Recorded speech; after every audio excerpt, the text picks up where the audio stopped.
Shalom para pendengar yang dikasihi oleh Tuhan Yesus. Kiranya Tuhan memberikan rahmat-Nya kepada para pendengar semua. Sebentar lagi kita akan mendengarkan pembacaan Alkitab audio dalam versi bahasa Indonesia sehari-hari. Siapkan hati saudara. Rut pasal 4. Rut menjadi istri Boas. Boas telah pergi ke pintu gerbang dan duduk di sana. Kebetulan lewatlah penebus yang disebutkan Boas itu. Lalu berkatalah Boas, "Hai saudara, datanglah dahulu kemari, duduklah di sini." Maka datanglah ia, lalu duduk.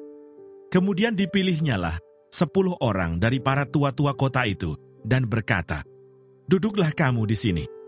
Maka duduklah mereka. Lalu berkatalah ia kepada penebus itu, "Tanah milik kepunyaan saudara kita, Elimeleh, hendak dijual oleh Naomi, yang telah pulang dari daerah Moab.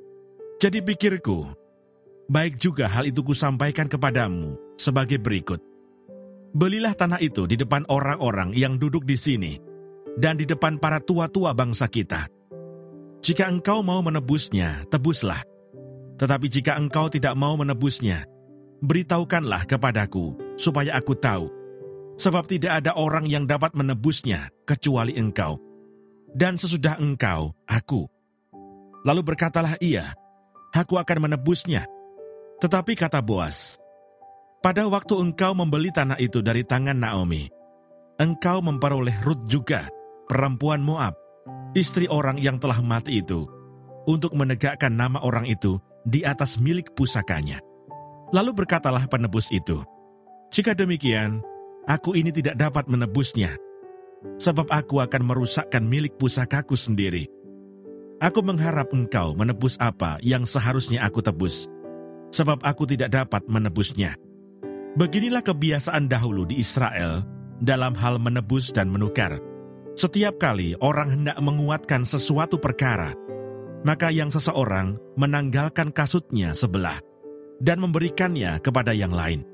Demikianlah caranya orang mensahkan perkara di Israel." Lalu penebus itu berkata kepada Boas, "Engkau saja yang membelinya."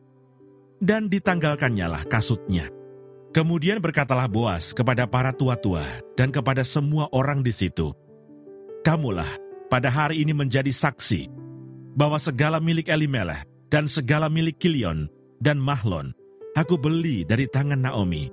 Juga Rut perempuan Moab itu, istri Mahlon, aku peroleh menjadi istriku, untuk menegakkan nama orang yang telah mati itu di atas milik pusakanya.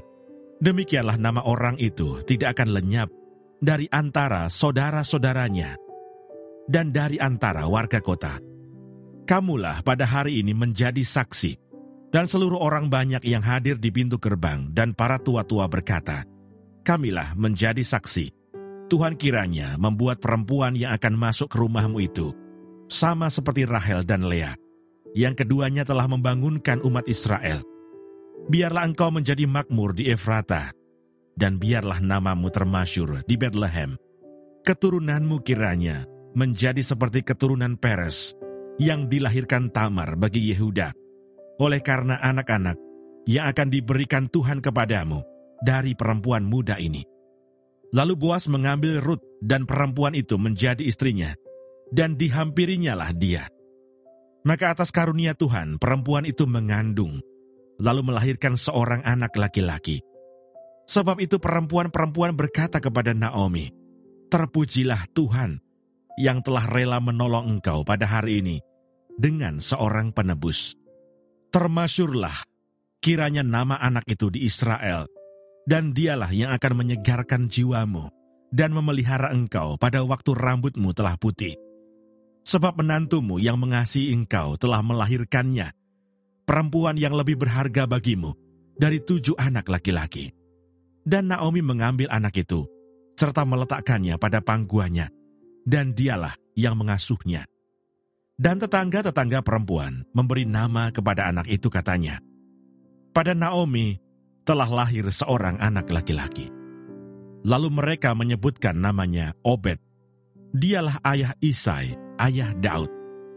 Silsilah Daud, inilah keturunan Peres. Peres memperanakkan Hesron. Hesron memperanakkan Ram. Ram memperanakkan Aminadab. Aminadab memperanakkan Nahason. Nahason memperanakkan Salmon. Salmon memperanakkan Boas. Boas memperanakkan Obed. Obed memperanakkan Isai. Dan Isai memperanakkan Daud. Terima kasih Bapa di surga untuk firman-Mu hari ini. Berkati kami semua supaya kami mengerti isi hati-Mu. Terima kasih para pendengar semua, kiranya Tuhan memberkati. Dan jangan lupa untuk share dan subscribe.